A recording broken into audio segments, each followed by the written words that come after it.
listening to the Futures Podcast with me, Luke Robert Mason. On this episode, I speak to philosopher David Chalmers. We don't yet have perfect simulations of physical reality, but in 100 years, we might. At that point, we'll be able to build these simulations ourselves. That will really raise the question, could we ourselves be in one of those simulations? And I don't think you'll ever prove that you're not.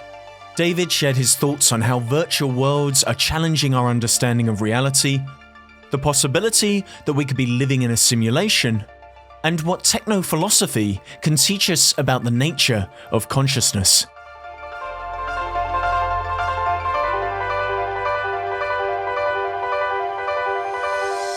So David, in your new book, Reality Plus, you make the assertion that within the next century, we will have virtual realities that are indistinguishable from the non-virtual world. Importantly, you explore the impact that these might have on our understanding of both reality and consciousness. So I guess the obvious question is, what do you actually mean when you talk about virtual reality? Virtual reality I define as an immersive, interactive, computer-generated environment. So there are really three conditions. And the most important is that it be computer-generated. These are environments that are generated on computers. Even a video game environment counts as computer-generated, as does an immersive VR environment. What's distinctive of VR, virtual reality technology, compared to, say, ordinary virtual world technology you might find with a video game, is that it's experienced immersively from the inside. It's as if you're present within a three-dimensional world. I can put on a virtual reality headset, like, say, the Oculus Quest, currently quite popular, and I will experience that computer-generated reality from the inside. The third condition is that it be interactive, that I can actually interact with this reality, and what I do actually makes a difference. I don't just experience it passively, like a movie, like a script playing out.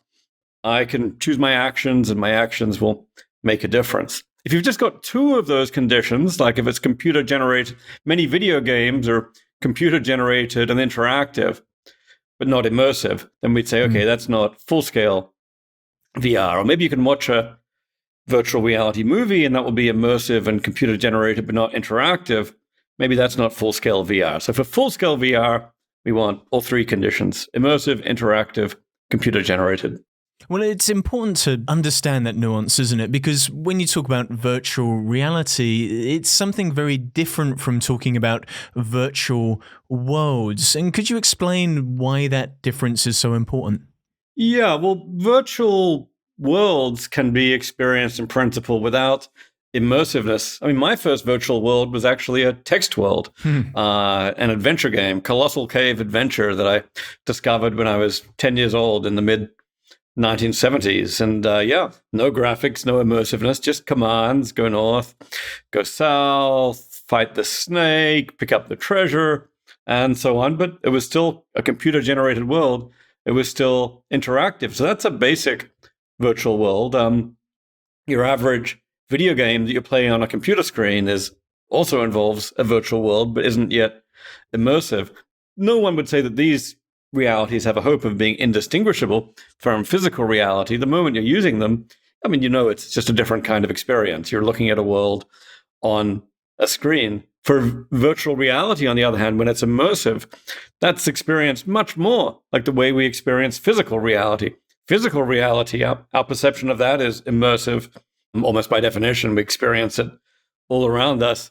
So once we move to from ordinary virtual worlds to VR, then we're moving much closer to something much like our ordinary perception of physical reality, something which might eventually be continuous with our perception of physical reality, and maybe, as you were saying, eventually indistinguishable from it. Well, that's the central concept in the book, that virtual reality is genuine reality. So what do you mean when you make a statement like that? Yeah, for me, it's there's this common attitude towards VR, virtual reality, which is it's basically an illusion or a hallucination or a fiction. William Gibson said back in Neuromancer, he said, cyberspace is a consensual hallucination. when he said cyberspace, he meant virtual reality. Virtual reality is basically a hallucination. None of it is real. What I want to say is what goes on in VR is perfectly real. The objects you encounter in virtual worlds are perfectly real. They're digital objects. They're made of computational processes, or made of bits and so on, running on a computer. But that doesn't make them any less real. They make a difference to the world and to us. They're out there independently of us.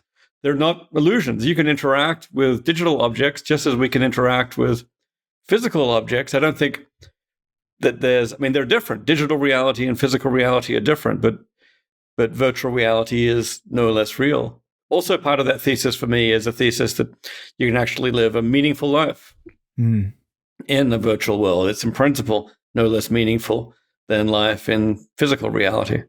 Well, surely the virtual objects, they're fundamentally different from, as you say, they're physical objects. So yes, a virtual object, it can be made up of bits, and you're saying it's no less real than an object made up of atoms. But surely when it comes to virtual objects, they're representations, aren't they? They're representations of objects from non-virtual, aka physical reality. And when you slice a virtual object, it's often hollow. So ultimately, what gives a virtual object its I guess, realness or its meaning is the fact that it's equivalent to an object we would recognize in physical reality. So they must be fundamentally different, mustn't they? In short, they don't incorporate the full complexity of the object that they choose to represent or that gives rise to its creation. These are fundamentally different things that we're interacting with.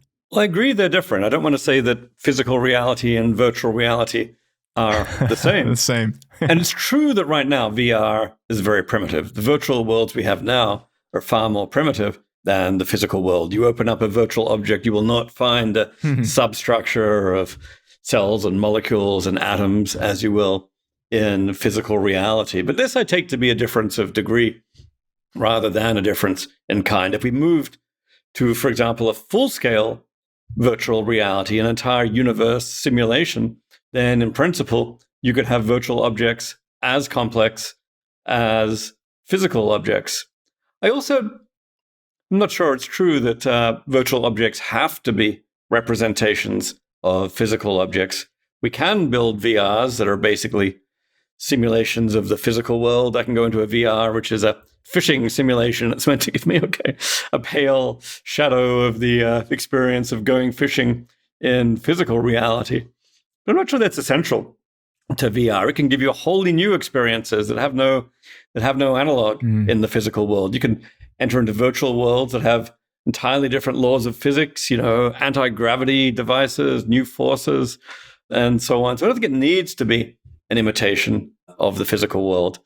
But I'd argue that either way, even in the cases where it is an imitation of the physical world, then it's still real. I mean, would I clone Dolly the sheep?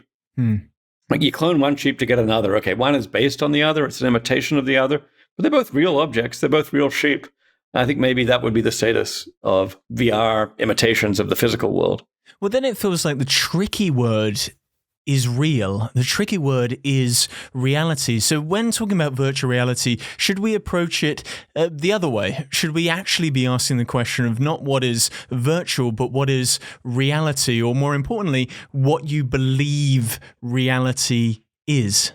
Yeah, real is one of those slippery words. It doesn't have a single defined meaning. So in one of the chapters of the book, it's all about this. What is real? What is reality? What are the different meanings? And I distinguish 5 different things you might mean by real, 5 different strands in the concept. One is you say something is real if it makes a difference in the world, if it can affect things. One is something is real if it's out there independently of our minds. One is that something is real if it's not an illusion, if it's roughly the way it seems to be. I want to argue that in each of these senses of real, virtual reality can be just as real. Objects in virtual reality can be just as real as objects in physical reality. Well, you call those 5 things the reality checklist. And is the reality checklist something that we need to go through to ensure that we're in a consensus reality, that we are sure that we're all experiencing perhaps the same reality? Is there such a thing even as consensus reality? And if so, how does it formulate and present itself in the everyday?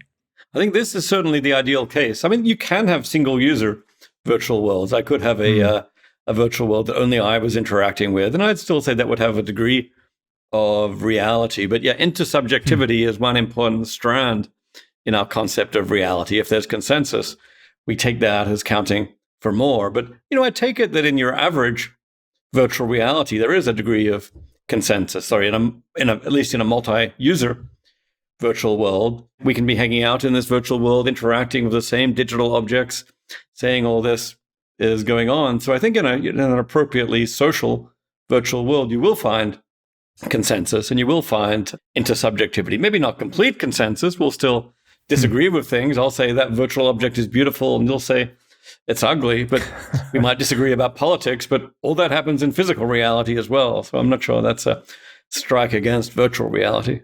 Well, does the way in which we create these virtual worlds, often, as we mentioned previously, often to mimic the non-virtual world, does that mean that we have almost come to form some consensus over what the world created by our minds looks and feels like? I mean, a lot of these virtual worlds, they try to mimic physical reality. I mean, the avatars are always bipedal. There's always a ground, a sky, some form of artificial gravity. Do you think that the way in which we're creating these virtual worlds shows us that we at least have a collective understanding of what non-virtual physical space looks and feels like?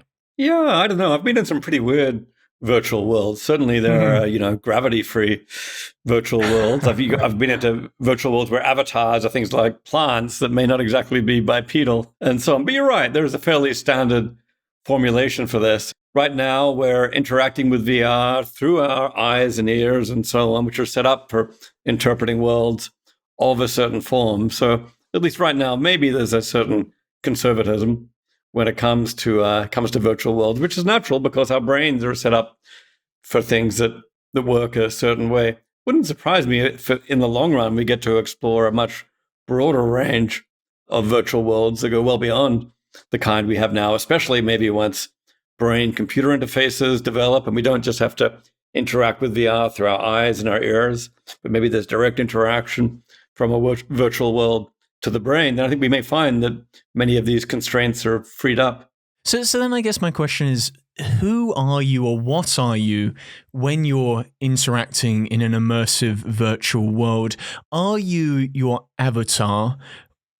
Or are you experiencing the virtual world, I guess, as an extension of your own human experience? Or conversely, is it just purely an emulation of what we understand to be human experience? What is that relationship between the human body, human consciousness, and these virtual worlds in the moment of immersion or interaction? Yeah, I don't want to say that I am an avatar any more than I want to say that I am a body. I have a body, and I have an avatar, which is my digital body, and in principle, they're roughly analogous. But what I actually am is a conscious being. As Descartes said, I am a thing that thinks. And I do also have a body, and in principle, I could have multiple bodies, physical body, a digital body. But I'd say that when I interact in VR, I'm the same person I always was, the same conscious person, now embodied in a slightly different way, just as my brain could in principle be transplanted to a different physical body in physical reality. I'd say I'd still be me. I wouldn't be a new person. I'd be same old person with a new body. Likewise, when I enter VR, I'm now the same old person with a digital body. So to simplify that, would you say that interacting with virtual worlds, it's an extension of oneself?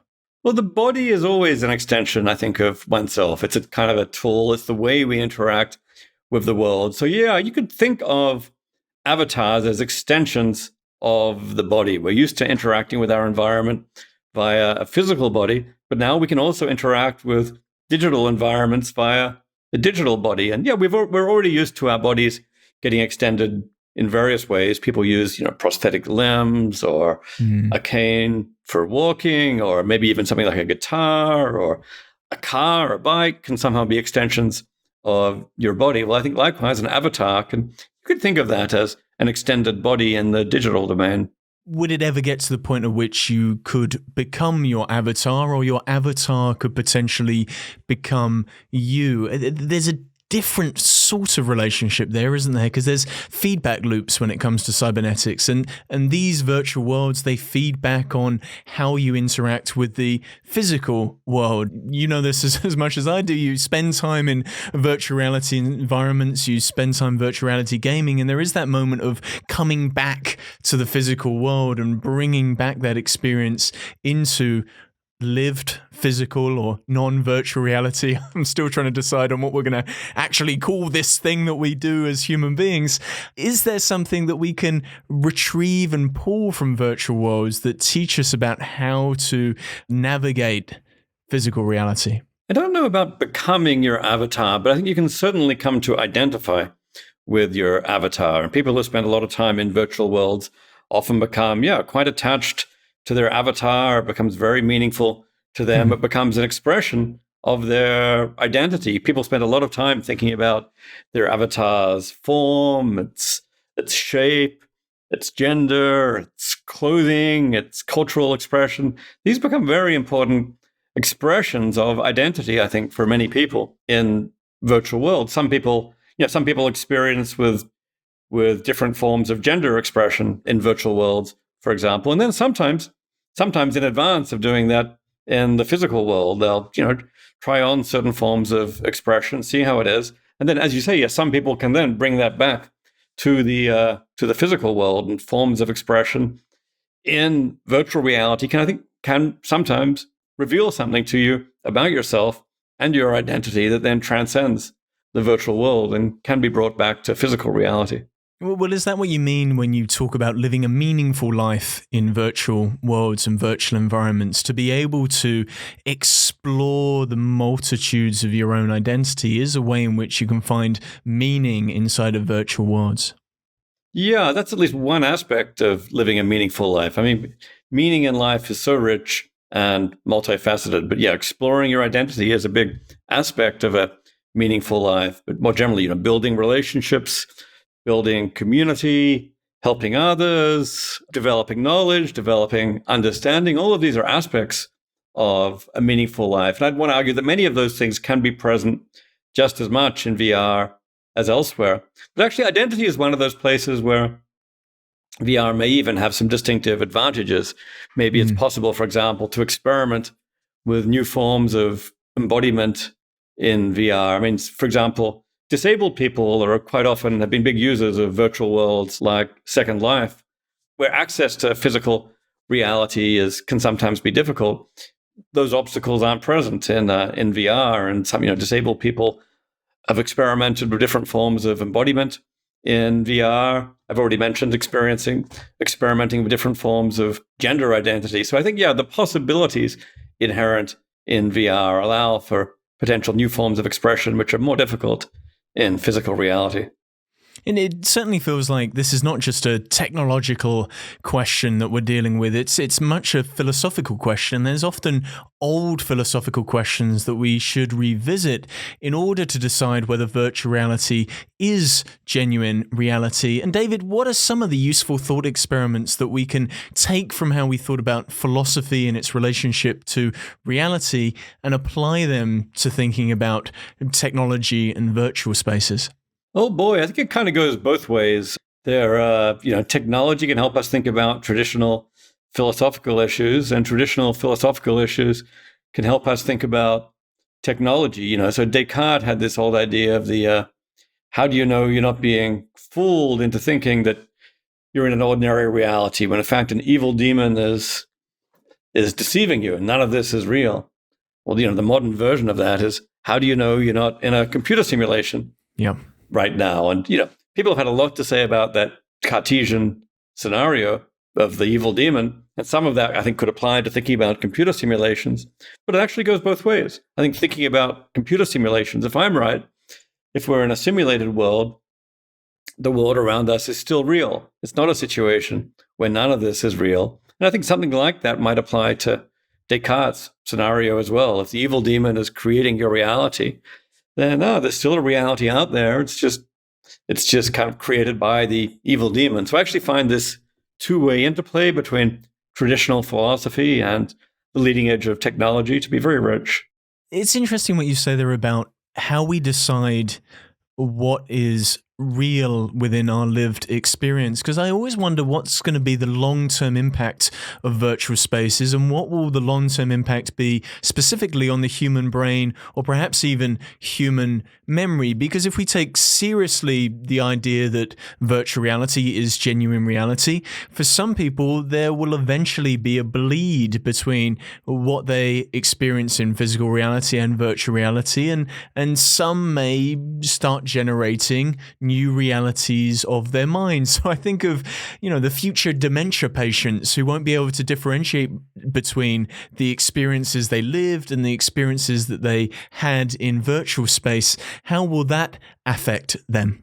I think people with, well-functioning cognitive capacities are usually pretty good at keeping these things straight. We know when we're in physical worlds, and we know we're in virtual worlds. I think this is actually kind of important a lot of the time for our sanity in interacting with these worlds. And right now, we know when objects are virtual. This is going to be interesting once we get to mixed realities, augmented realities through glasses, where you see physical reality and physical objects and virtual objects at the same time. My view is I think there's going to be a lot of reasons to mark the virtual objects as virtual, mark the physical objects as physical in some way, so people can always keep track of which is which. For people with mental disorders, like forms of mental illness, like schizophrenia, or forms of, cognitive malfunction, like dementia, I think it's complicated there. Yes, there's certainly in principle the possibility for all kinds of confusion and so on, but there's also the possibility of using virtual worlds in therapeutic ways. And I think quite a lot of people have started using virtual worlds, for example, with patients with schizophrenia, to help actually provide them some guidance as to what's real and what's not. I know that some interesting work I was looking at recently involves, for example, taking a schizophrenic patient who hears voices and externalizing those voices in a virtual object, then say, okay, well, this is not really part of the physical world. And for some patients, this is actually helpful. So, I think it does matter how the technology is used. And certainly it's possible to use VR to confuse people. Boy, there's going to be a whole industry of VR deepfakes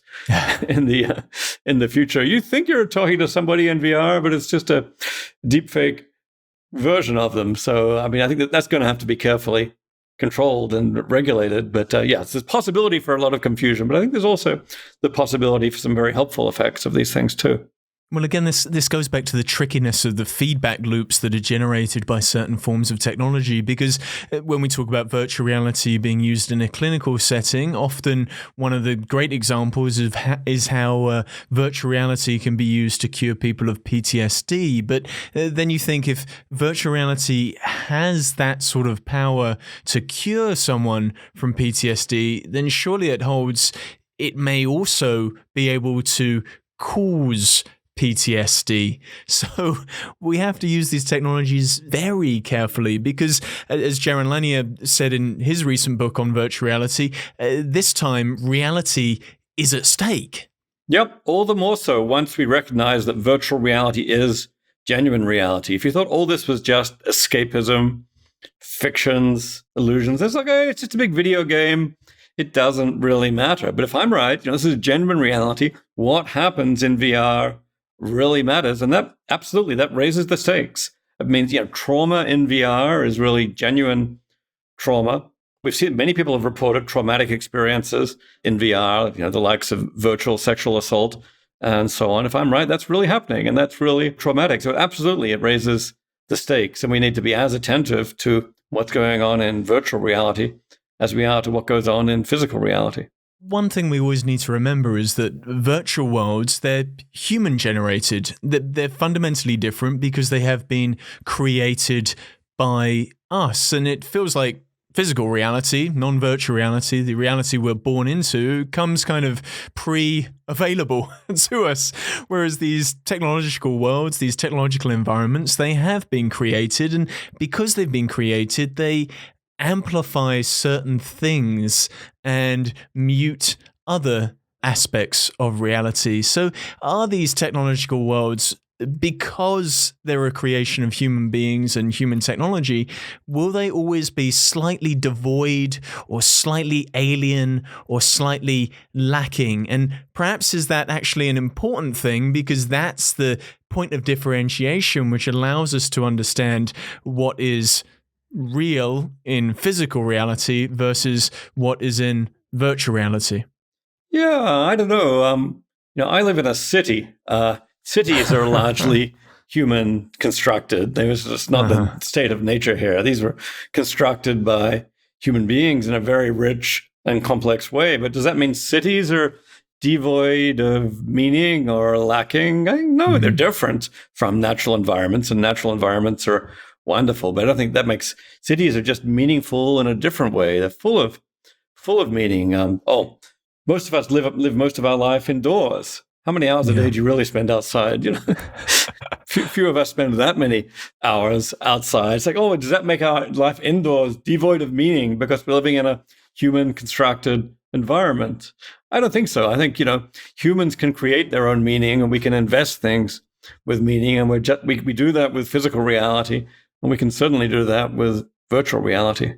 Listening to you talk about meaning, I'm wondering whether virtual reality could actually help us solve some tricky philosophical questions. So could we ever get to the point at which virtual reality would allow us to simulate certain experiences that might help us to answer some of the great philosophical questions? Thomas Nagel's "What is it like for a bat to be a bat?" for example. Could we generate and simulate bat-based experience to answer those sorts of philosophical questions? Are there any philosophical questions, David, that you think virtual reality might be able to help solve? It's interesting. Yeah. I mean, I think you could try and get a VR. What is it like to be a bat? I suspect that Tom Nagel would say, that's just going to give you what it's like for a human to be a bat, not for what it's like for a bat to be a bat. There are already things you can get into that simulate, say, flying. I can get into a contraption where I wave my arms around, and then within the VR, I swoop around like a bird, and that looks really cool. I actually haven't done this, but it looks it looks super cool. So people talk about virtual reality as an empathy machine. Maybe it helps you understand what goes on in someone else's mind.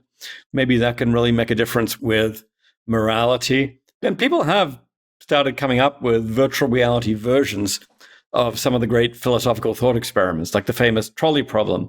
Trolley's going down the track. If it keeps going, it'll kill 5 people. You can divert it so it kills 1 person. And you're there and you're on the trolley and you actually get to make the choice. And people find this interesting and traumatic and very engaging. Does it solve the problem? I'm a little bit skeptical that just going through a VR experience like this will solve the problem, but it might give you data. It might give you a first-person appreciation of the situation that you previously only thought about objectively from the outside. And that may well give you philosophical insights, I think.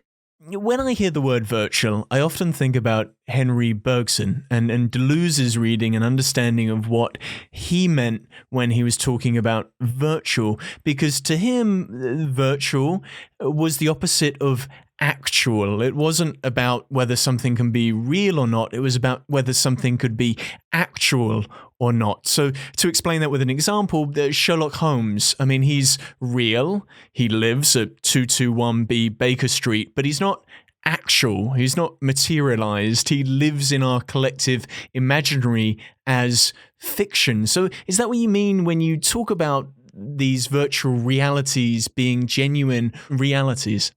Yeah, it's interesting. Now, I'm not an expert at all on Bergson or Deleuze, but I did read a little bit of their work in thinking about virtuality for the purposes of this book. And I came to think that actually what Deleuze and Bergson mean by virtual, something quite different from what it means in the context of virtual reality. As you say, the contrast is with actuality. And at least to a first approximation, I think the key idea is a form of potentiality. Yes. Like we get the example of an embryo a lot, which is potentially a human being, but isn't yet. And it's that kind of potentiality that seems to be crucial. Actually, Charles Sanders Peirce, the 19th century American philosopher, had an entry in a dictionary of philosophy from the late 19th century where he defined virtual. And he said the standard meaning of virtual, he said, is something like in effect. The roots of all these things comes from, I think it's the Latin word virtus, which means something like a strength of an object, which turned into, it's also the root of virtue, your virtues or your strengths, some of your powers. And at a certain point, virtual, I think in medieval literature, came to mean, well, you've got the power to do this. You can have certain effects. And then, so for a while, virtual came to mean in effect. Something is a virtual tie if it's effectively a tie, an election or something. And maybe you can see that usage as playing a role in the history of virtual reality. Well, it may not be exactly a car, but it looks like a car. It feels like a car. So we say it's a virtual car. It's a car in effect. The Bergson notion and the Deleuze notion is something more like it has the potential to be a car. It's got that potentiality. And Peirce, in his definition, actually distinguished a different notion of virtual, which is tied to potentiality, which I think is mostly not the one that's used in the current discussions of computer technology, but is still living in this strand through Bergson and Deleuze. And it would be interesting to try and trace out the connections between the notions. I'm presenting it now as if it's just two different notions. But of course, there are deep connections between potentiality, virtuality as potentiality, and virtuality as in effect. I don't know what you think. Well, I've always found it useful to differentiate between real and actual, because when we think about, for example, dreams, our dreams are real. They're something that we've experienced, but the experiences aren't actual. They don't present themselves in physical reality. Another example I could mention, purple elephant. And in the minds of our listeners and in your mind, David, you're probably conjuring in your imagination an elephant that is colored purple. Well, that doesn't exist in actuality, but it's real in your head. And the same can be true of when we think about psychedelics, imaginations, dream states. I mean, these are all real experiences, even if they're not actual experiences. So when we come to tackle your idea of virtual reality being genuine reality, then I guess that's kind of a helpful entry point. You know, these things are real. They might be a real virtual car. It's not an actual physical car, but it's still something that you're experiencing. It has a form of meaning. Yeah, philosophers here like to talk about possible worlds. Even if this purple elephant doesn't exist in the actual world, it might exist in some possible world.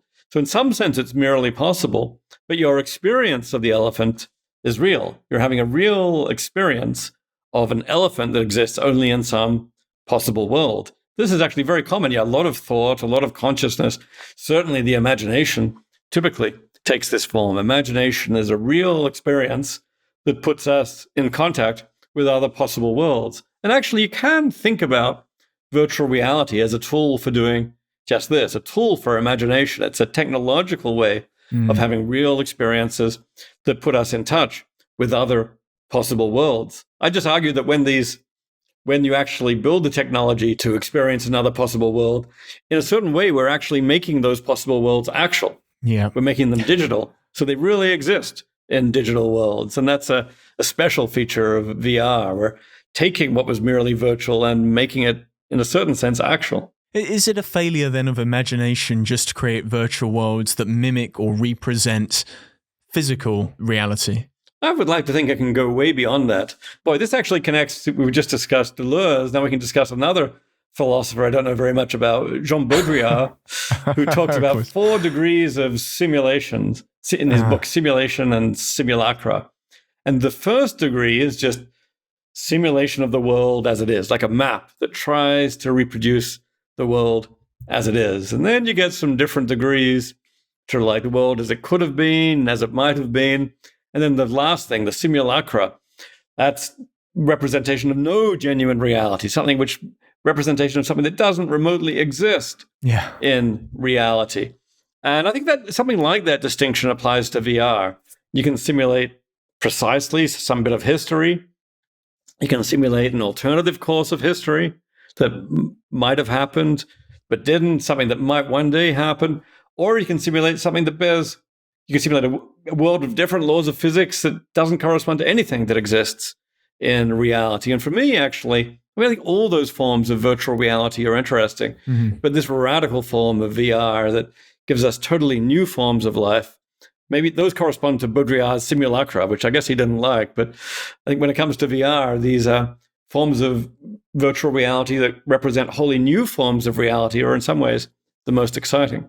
I mean, that is where this space gets really interesting. When we start talking about virtual reality as a possible world generator, the way in which virtual reality, I guess, has been sold to us as Zuckerberg's metaverse seems like such a constrained form of virtual reality, which is forced through the bottleneck of a form of artificial reality, which is capitalism or the corporation. Mm-hmm. Something that we've artificially created, and now we're going to use that artificial creation in physical reality, i.e.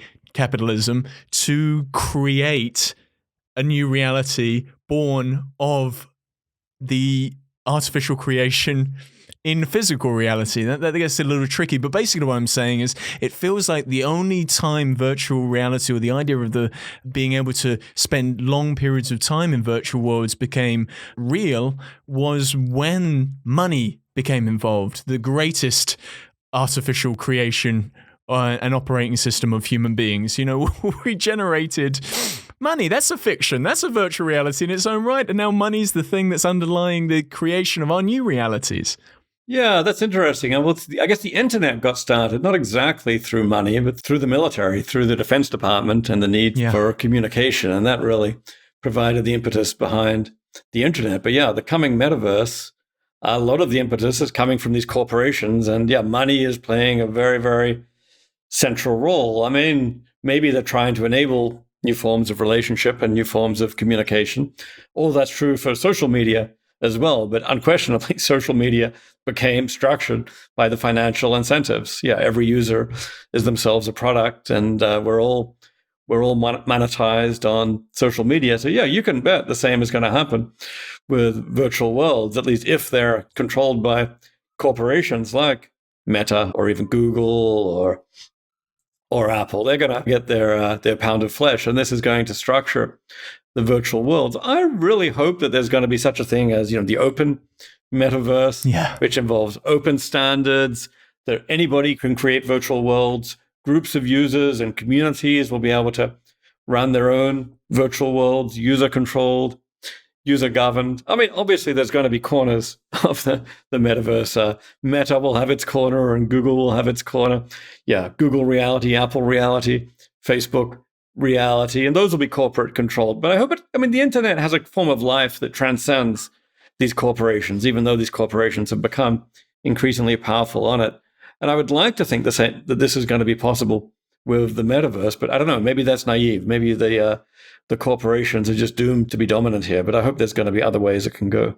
Part of me almost wonders, should we just let the corporations have the metaverse, and should we as human beings just reclaim physical reality? I mean, we have an open source reality. It's the reality that we're living in, and it doesn't feel open source because there's certain rules and certain power structures that have been created by this thing called society, which we as human beings generated as the operating system for this thing that we call reality. But that operating system could potentially be changed, and one of the places we can explore and experiment possible worlds that don't have these sorts of power structures is inside of virtual spaces. But if we're entering these virtual spaces through our wallets, then we kind of assume that reality as it's lived, or society as the operating system of reality in which we're living in the physical world now, is just the thing. It feels like we're missing a trick here, David. Yeah, I don't know. I mean, the trouble is, of course, this corporate influence is hard to escape in both virtual reality and physical reality. It's not like we've done a great job of liberating physical reality from corporate influence and corporate control. I mean, look at climate change, which is potentially destroying the planet, but largely due to corporate incentives. We're just doing an absolutely hopeless job of doing anything about it. So you might think that virtual reality at least offers some new potential here, and we can create wholly new worlds of our own that are somehow beyond this corporate control. I don't know, maybe the corporations will find ways to extend their influence into those as well. But one of the attractions of the metaverse idea, metaverse of many different virtual worlds, is there could be very different models in each of these worlds. Some will be corporate controlled, some might be state controlled and governed, some might be user controlled and governed. The philosopher Robert Nozick said, instead of looking for utopia, we should look for meta-utopia. Meta-utopia is a choice of different models where everyone can choose their own utopia. So I always quite liked that idea that maybe if there's enough virtual worlds out there, then there'll be some models that, if you want to be free of corporate influence, then there'll be ways to do that. Again, maybe that's naive. I'm not myself a political theorist, but it's a model I find appealing.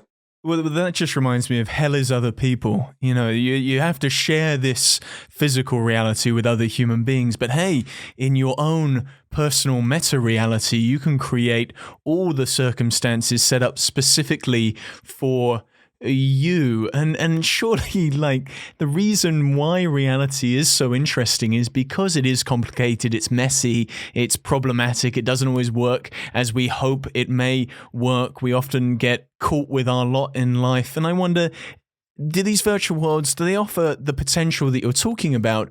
Or is it really just more about escapism from the social situations we find ourselves in within physical lived reality? Well, I think there are so many different reasons to use virtual reality and virtual worlds. And you can just use them, for example, as a video game. And then games are often a form of escapism. Or even within games, people build communities that are very much meaningful to them. But as, social virtual worlds develop, I think, many people in, say, Second Life would resist the idea this is just escapism. They build communities that really mattered to them. And I think once you get to social virtual worlds, in a single user virtual world, maybe you can make it whatever you want, which is great, but it's also limited. Most people don't want to spend life by themselves. They want to actually interact with others. So the moment you get into multi-user virtual worlds, in fact, you've got community, you've got disagreement, you've got potential struggle. I think in practice, these multi-user virtual worlds are not trivial worlds, which are a paradise for everybody, but they're common environments in which people can build communities, build their projects, and so on. It's a little bit hypothetical right now, because so many of the virtual worlds we have are game environments. I don't know, I could point to, Minecraft or Roblox as a wonderful, wonderful virtual world, but that's so limited. And then Second Life, which is probably actually the most developed social virtual world, is now 15 years past its peak. So, Facebook is now trying to build their own world, Horizon worlds, but it's limited. You've got the worlds like VR chat out there. But if, I really hope that over the coming 10, 20 years, we'll see forms of virtual worlds that really are largely they're not as game environments, but just as environments for people to build more and more of their lives. And I think we're going to find there's politics in those worlds, there's struggle in those worlds, there's going to be disagreement about where they go. Some of the central elements of the human condition. I'd be disappointed if there wasn't.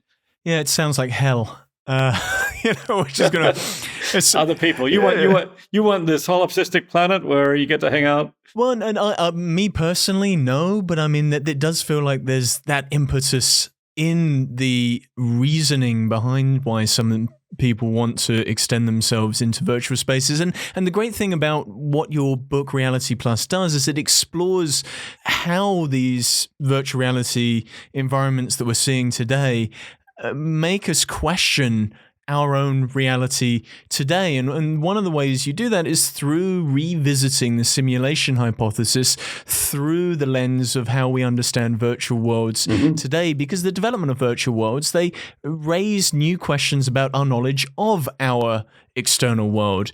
And can we actually know whether or not we're living in a computer simulation. Could this reality as we see it today, could it be some form of simulated environment that our consciousness, whatever we want to call the we, happens to have found itself? Yeah, well, my view is that, we might be in a simulation. I'm not going to say that we are in a simulation. I don't think you can prove that we are, but I don't think you can prove that we're not either. In principle, there's going to be computer simulations of reality which are indistinguishable from reality. If we were in a perfect simulation, one of those indistinguishable ones, by definition almost, it couldn't be distinguished. Maybe if we're in a glitchy simulation, we could know the cat crosses your path twice. Maybe the laws of physics are only approximations that leave signs. But if it's a perfect simulation, we'll never know. Furthermore, the technology we know is advancing quick. We don't yet have perfect simulations of physical reality, but in 100 years, we might. At that point, we'll be able to build these simulations ourselves. That will really raise the question, could we ourselves be in one of those simulations? And I don't think you'll ever prove that you're not. I mean, there's this case that Nick Bostrom has made that there's actually a statistical case we could be in a simulation because there'll be many more simulations in the history of the universe. Many more simulated worlds than unsimulated worlds. So probabilistically, we're likely to be in one of the simulated worlds. I think there's various ways that argument can go wrong. But I at least think that the simulation hypothesis is something that we can't rule out and something that we should take seriously. Well, I was going to ask the question, why does it even matter? I mean, if we'll never be able to know whether we are or are not in a simulation, providing the reality that we're experiencing works, why does it really matter whether it's a simulation or not? Well, in certain respects, my view is it doesn't matter that much. Many people would say if we're in a simulation, none of this is real, it's all a nightmare.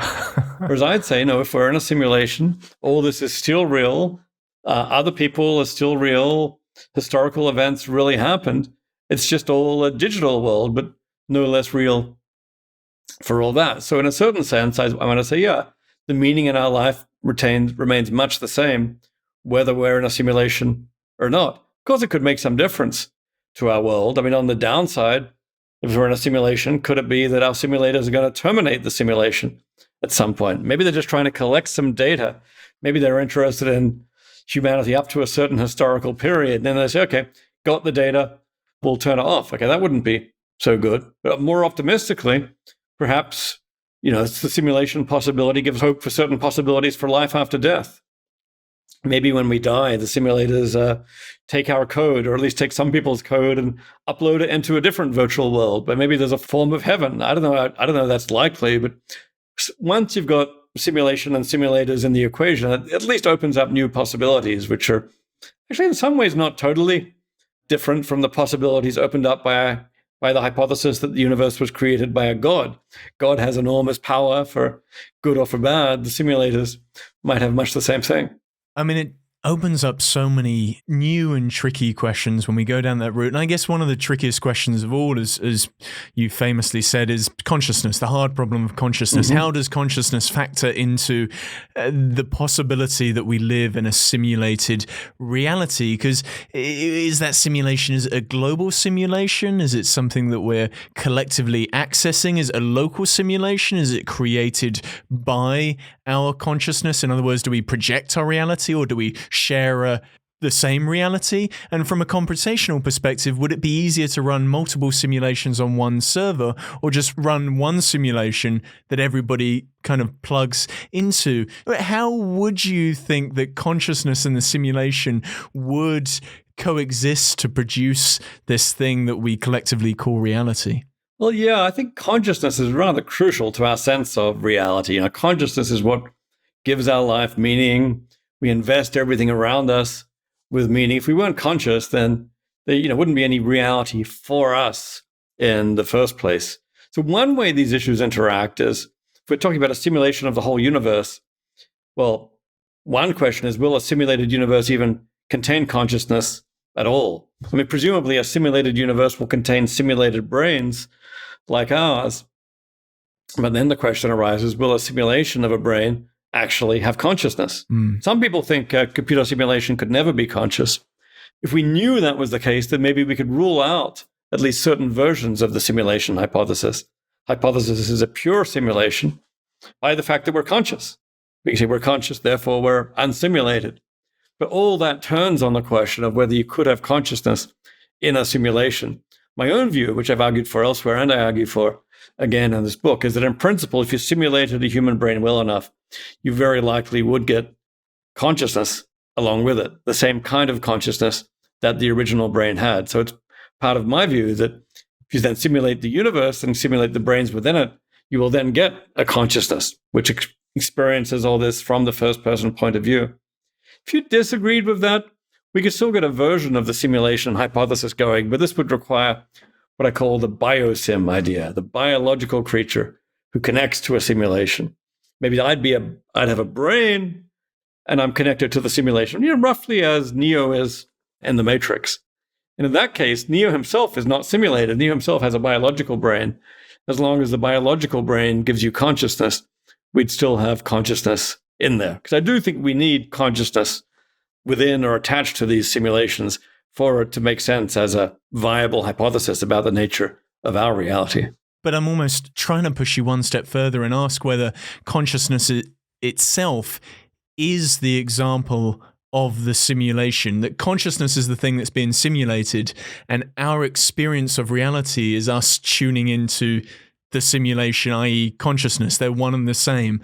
Is that one of the multitude of possibilities for how something like a simulated reality could work?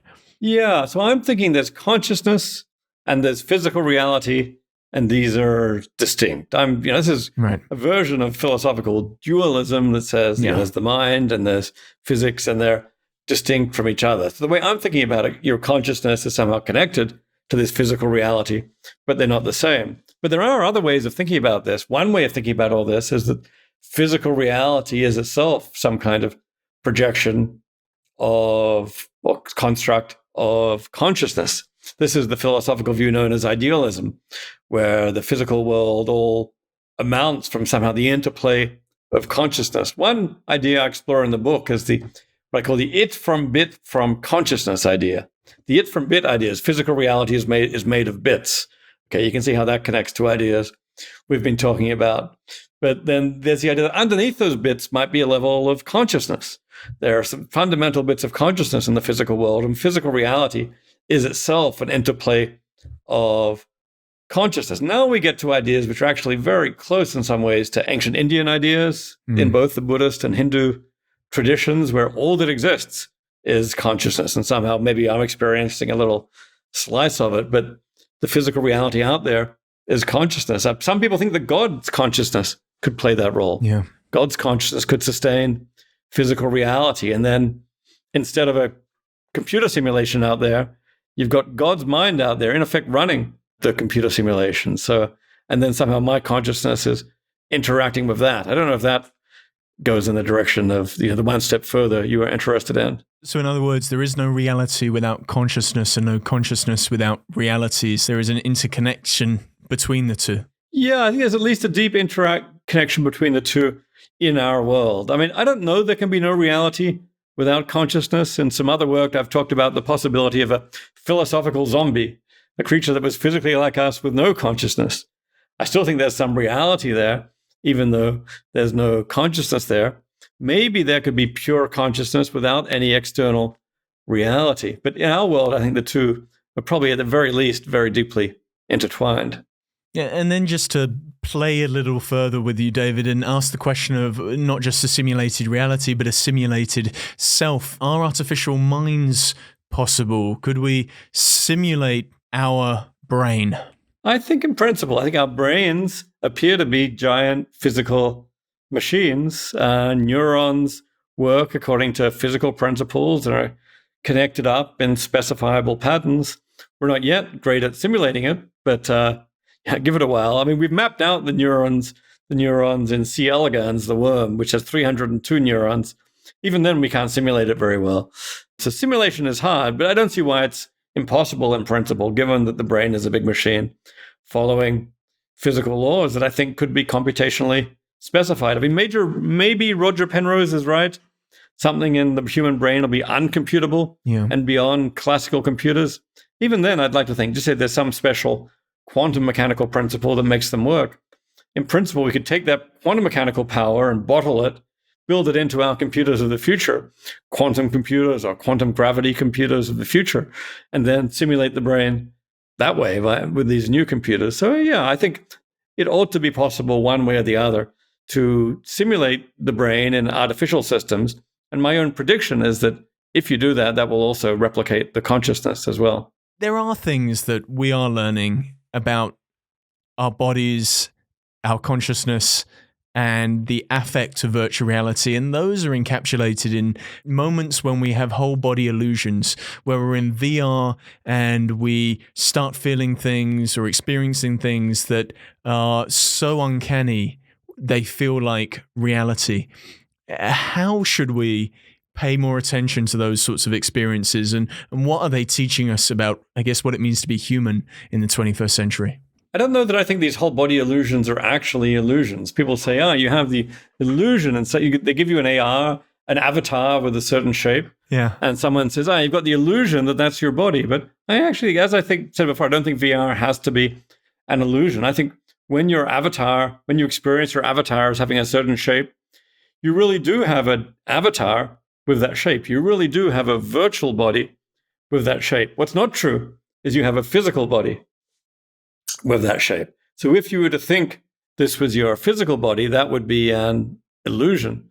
But I think a sophisticated user of VR, this is part of why I think VR is not an illusion. Mm-hmm. Sophisticated users of VR, we interpret the virtual world as virtual. We see virtual objects as existing in virtual space. We experience this body not as a physical body, but as a virtual body. So I think, when you have a whole body illusion, then you can experience a body with a very different shape.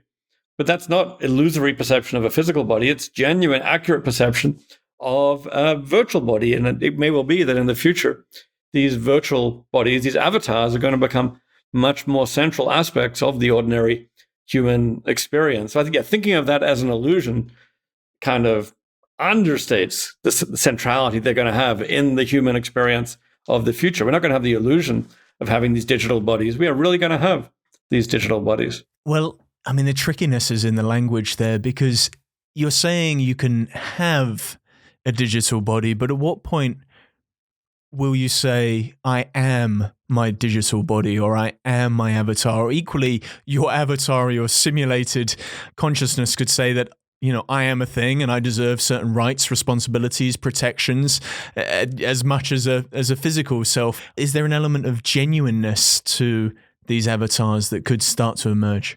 I don't know. I don't think I am my avatar any more than I think I am my physical body.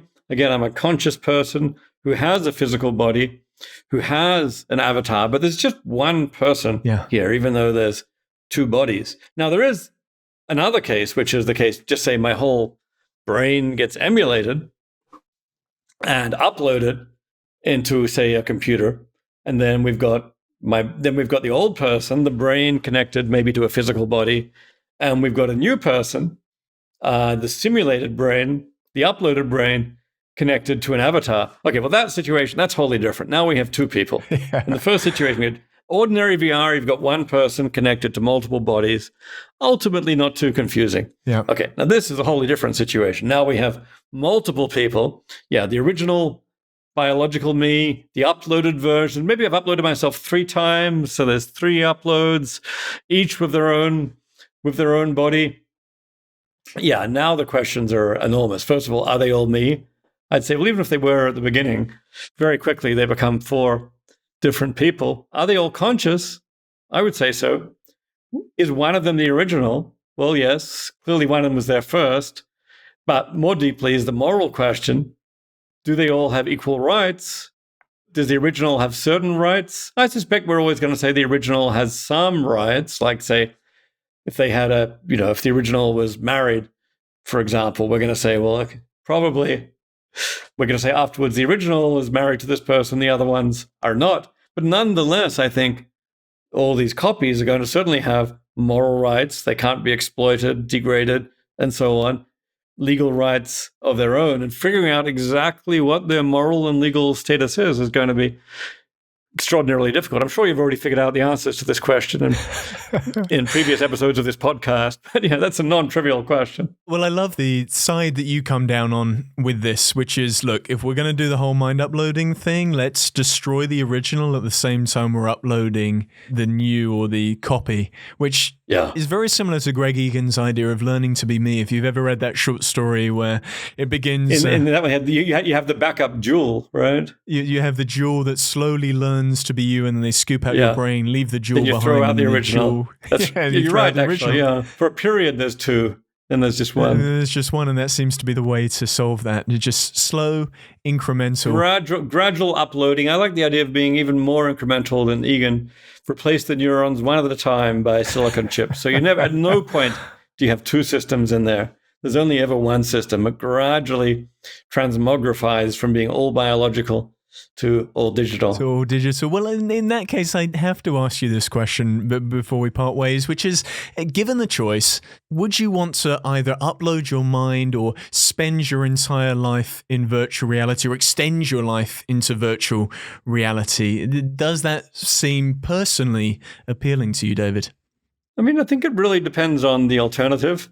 If physical reality is degraded, then virtual reality looks better. Oh, if my biological brain is about to die in less than a year, then being uploaded looks better. If physical reality is wonderful and I'm having a flourishing life here and I've already immortal in my physical body, then I might say, okay, I'll stick mainly to physical reality, go into VR occasionally. But if, on the other hand, VR offers amazing new possibilities way beyond what physical reality does, and if uploading offers the possibility of immortality, then absolutely, I'd be given the choice.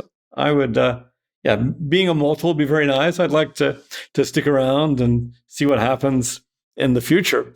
So if uploading offers that possibility, then absolutely. I mean, I would worry about, will it still be me at the other end, which is why I would probably choose to do my uploading gradually if I can. Stay conscious throughout, gradually make the transition, say, okay, I'm still here. I mean, there'll be many philosophical questions, but if it's the only way to achieve these things, absolutely, I'm for it. Yeah, you're quoted as saying you would love to come back every couple of 100 years to see how things are getting on. And that made me think about, and I know you're not an advocate of it, but it made me think about chronicized brains. Could they be the first, I guess, test cases for these virtual worlds? Could the chronicized brains, could they be resurrected? Although you're not allowed to say resurrected, because technically a chronicized brain isn't dead. I've got in trouble about that before. But could you plug those into virtual worlds? Would it be easier than creating new bodies for these brains, and then see how they sort of get on in this simulation of reality in a couple of 100 years' time? Yeah, that's certainly one possibility. I'm not an expert on cryonics, but that provides, the general class here is like reconstructive uploading. You reconstruct somebody. Using the brain is one way to go. Of course, there are other ways to go. You might try using brain scans. Maybe you're just trying to use like a lot of film and video and text. It's already the case that AI systems like GPT-3 can reconstruct people from text transcripts of their conversations. One guy managed to reconstruct his dead girlfriend using GPT-3 from all their text messages, and he would continue to text with this simulation every afternoon. Somebody came up with a GPT-3 version of me, which I quote in the book, and they have a conversation with David Chalmers. Actually managed to fool a few of my friends into thinking it was me. Well, what does that say about you, David? I mean, that's the real question there, isn't it? I said, come on. Somebody was very kind. They said, sounds like you on a bad day. You're not that predictable. Well, there we go. And you use throughout the book, the wonderful thing about how Reality Plus is written is that throughout the book, you're using these allusions to science fiction. Science fiction almost becomes a tool in your philosophical armory. You constantly refer and use some of the science fictional concepts and fictional concepts that we've seen through popular media to think philosophically about these ideas. And I do feel like I have to ask, in what way is science fiction so important to how to think philosophically in the 21st and onwards to the 22nd century? I think philosophy, at least as I think about philosophy, centers on thought experiments. Thought experiments are also central in science. You imagine a situation and then you try to think, okay, what happens next? In philosophy, this just provides a way of stretching our concepts beyond the mundane, even interesting situations we're currently faced with, to possible future situations. What would we say about consciousness then? What would we say about identity? What would we say about reality? What would we say about value? And philosophers, they've come up with some pretty good thought experiments over the years. But the masters of this are science fiction writers. Yeah. That's their business. Science fiction is usually one giant thought experiment. Just say, the world is like this. Just say we had robots like this. Just say we had artificial realities like this. Just say we had planets without gender.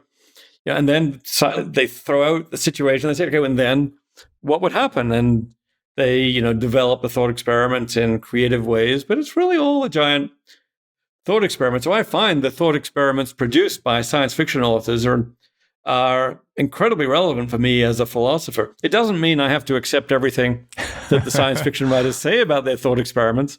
I often disagree with them. The writers of The Matrix think that The Matrix is a giant illusion. No, I think they're wrong. I think The Matrix is a form of reality. I got into an argument with Greg Egan, who you mentioned, Permutation City, in one chapter of the book. So I may disagree with them about the conclusions, but these thought experiments they've come up with are such rich and interesting scenarios. I mean, they help to illustrate an idea for a very broad group of people who may be familiar with the science fiction. That helps. They also provide us tools for thinking about these very difficult concepts. And that, for me, is at the core of philosophy.